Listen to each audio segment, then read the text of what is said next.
തന്റെ ഭാണ്ഡത്തിൽ നിന്ന് ഒരു ധാന്യമണി എടുത്ത് രാജാവിന്റെ കയ്യിലേക്ക് കൊടുത്തു. രാജാവ് മനോഹരമായി ഒന്ന് പുഞ്ചിരിച്ച് 2 കരങ്ങൾ നീട്ടി ആ സമ്മാനം സ്വീകരിക്കുകയാണ്. രാജാവിന്റെ രഥം കടന്നുപോയി.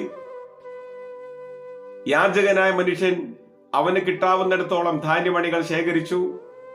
അത് അവന്റെ ഭാണ്ഡത്തിലിട്ടു.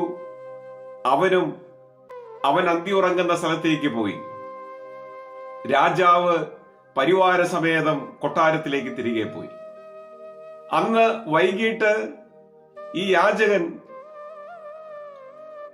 താൻ രാപ്പാർക്കുന്ന സ്ഥലത്ത് ചെന്ന് ഈ ഭാണ്ഡക്കെട്ട് കുടഞ്ഞിടുമ്പോൾ വിസ്മയിപ്പിക്കുന്ന ഒരു കാഴ്ചയുണ്ടായി.